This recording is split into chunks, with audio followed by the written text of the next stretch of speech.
Vamwe vachashodoka neslay queen Hillary Makaya arambwa naAndrew. Ndokubva Tatelicious aburitsawo kuromba kwakaita Andrew uye mapati avanoita vachiita zvinhu zvisina matoro. Welcome back to your channel. Please don't forget to like and subscribe. Kuri kunzi Hillary uyu akatuka first wife ndokubva atoita fall from grace. Nyaya dzake dzakawandisa asi regai titange neiyi yatumirwa Tatelicious kuinboxa anonymous. Munhu uyu munhu wemukati ari kuti iye Andrew preys on unborn babies.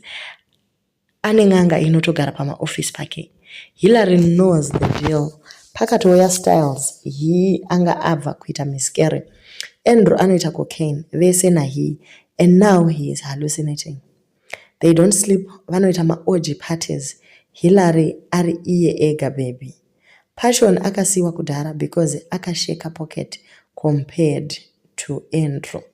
Imikan zvinhu zvakaoma. Saka Hillary paakaita miscarry mwana wake akashandiswa pakuromba.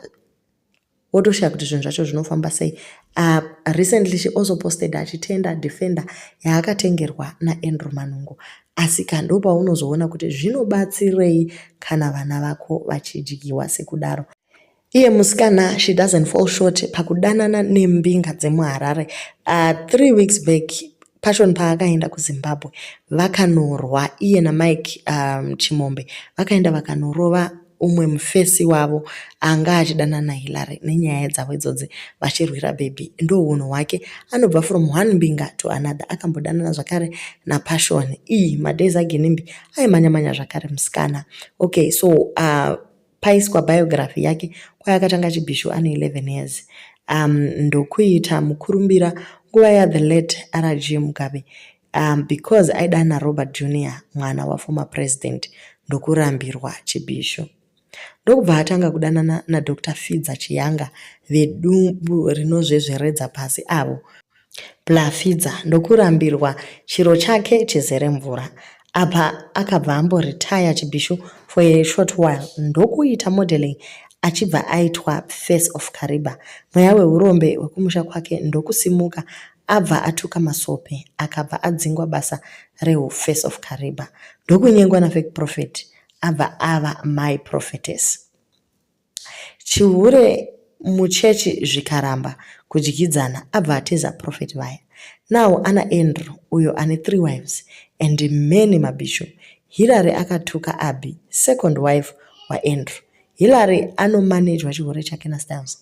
Ndaneta nekunyora ine. Vanhu vakawanda vari kuti aiwa kaQueen imi musanete nekunyora because nyaya Hillary tiri kuda kuti tiifambire. Nekuti musikana she's always online achibrega nezvese zvaanoitirwa.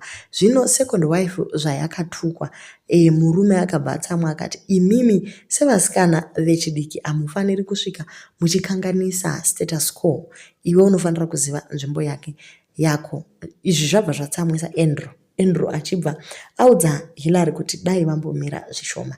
Defender iya yaakapiwa mukomana ndobva amboitora achibva ati ari kukata maprivileges ese anga achipiwa Hillary uyu.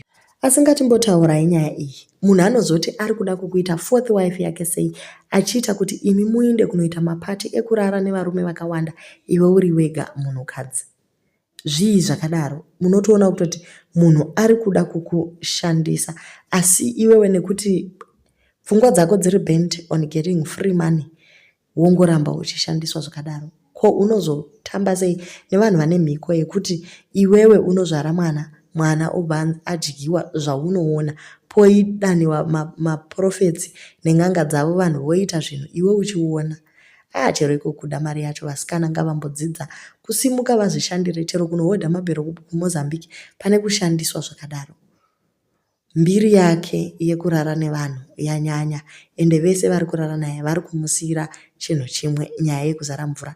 Ndo zviri kutaurwa naTatelicious akati munhu anga achitodanana naHillary akatomusiya uyu washe uyo akadanana naAnti Zodwa akati Zodwa ari nani and smarter than Hillary.